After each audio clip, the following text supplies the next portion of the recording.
Good morning ninth class. Welcome to your mathematics class. हम लोगों ने अपनी एक्सरसाइज 1.5 तक फर्स्ट चैप्टर में कंप्लीट कर लिया है। देन उसके बाद है topic law of exponent of for real number कि लॉ क्या क्या होते हैं एक्सपोनेंट फॉर्म के लिए रियल नंबर के। सबसे पहले एक बार एक्सपोनेंट फॉर्म को समझते हैं कि एक्सपोनेंट फॉर्म क्या होती है। जब हम किसी भी नंबर को ए रेस्ट की पावर एम की फॉर्म में लिखते हैं तो उसे हम क्या कहते हैं, एक्सपोनेंट फॉर्म। ठीक है, तो ये हमारा होता है बेस, इसे हम कहते हैं पावर, इंडेक्स। ठीक है, बेस या इंडेक्स, सॉरी, इसे ए को हम कहेंगे बेस और एम को हम पावर और इंडेक्स कह सकते हैं। ठीक है, और इस पूरी फॉर्म को हम कहेंगे एक्सपोनेंशियल फॉर्म, एक्सपोनेंशियल फॉर्म। ठीक है, तो ए रेस्ट की पावर एम क्या होती है, एक्सपोनेंशियल फॉर्म होती है किसी भी नंबर की। ठीक है, जैसे हम रीड आउट करते थे, जैसे 5 इंटू 5 रेस्ट की पावर 2 रेस्ट की पावर 7। अच्छा, सबसे पहले एक बार रीड आउट करना भी देख लेते हैं। 5 रेस्ट की पावर 2 मतलब जो बेस होता है उसको पहले रीड आउट करते हैं 5 रेस्ट की पावर 2। ठीक है, इस तरीके से हम किसी भी एक्सपोनेंशियल फॉर्म को रीड आउट करते हैं। यहाँ पे है हमारे पास 5 रेस्ट की पावर 2 रेस्ट की पावर 7। तो आप इसे कैसे सॉल्व करोगे? सपोज आपको इसी क्वेश्चन को एक्सपोनेंशियल फॉर्म में ही रखना है, तो आप कैसे करोगे? या तो आप, अगर आपको प्रॉपर्टी से अवेयर नहीं हो तो आप कैसे करोगे?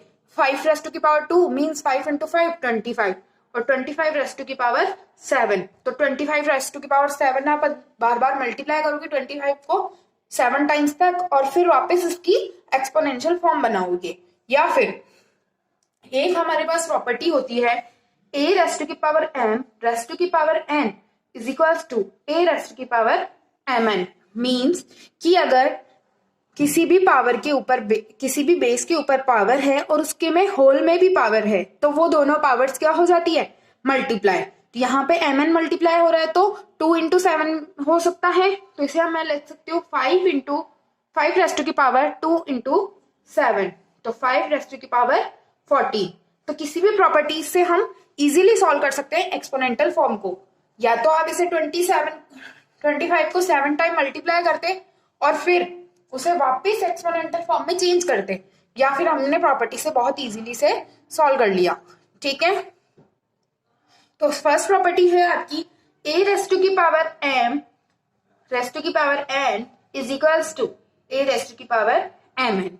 ठीक है, must be remember them. Next property है आपकी ए रेस्ट की power m into a raised की power n is equals to a raised की power m n, m plus n. कैसे? जैसे दो नंबर्स है, 17 रेस्ट की पावर 2 है इंटू 17 रेस्ट की पावर 5 है। आपको इसको सॉल्व करना है, चाहे इसको एक्सपोनेंशियल फॉर्म में करना हो या सिंपल फॉर्म में आपको इसका आंसर लाना हो।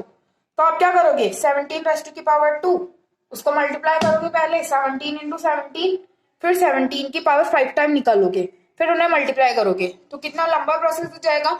तो उसके लिए क्या करते हैं बेन, जब एक्सपोनेंशियल फॉर्म में बेस सेम हो तो उनकी पावर क्या हो जाती है, ऐड।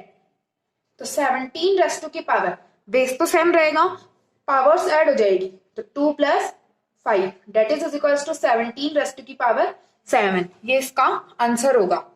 ठीक है, मतलब जब बेस सेम हो तो पावर ऐड हो जाता है, बट बीच में किसका साइन होना चाहिए, मल्टीप्लीकेशन का। डिवीजन का साइन हो तो उसके लिए अलग प्रॉपर्टी फॉलो होती है।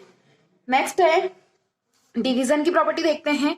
अगर ए रेस्ट की power m divided by a raised की पावर एन हो तो ए रेस्ट की पावर एम माइनस एन, मतलब बेस सेम हो और डिवीजन में हो तो पावर क्या हो जाती है, सब्ट्रैक्ट हो जाती है।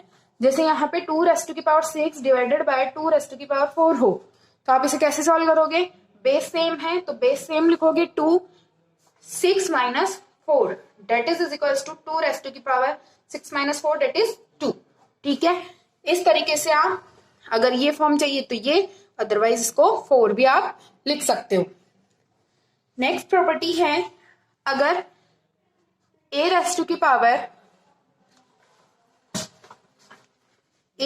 Power m into b raised की पावर एम हो, मीन्स बेस दोनों के अलग हो बट पावर सेम हो तो क्या हो जाता है, base multiply a into b raised to the power n। इसको कैसे करोगे, जैसे 13 raised to the power 1/5 into 17 raised to the power 1/5 हो तो आप कैसे करोगे, 13 into 17 raised to the power 1/5।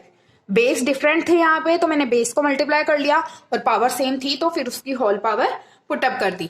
ठीक है, इस तरीके से ये मोस्ट इंपोर्टेंट 4 प्रॉपर्टीज है, ये आपके आगे भी काम में आती रहेगी।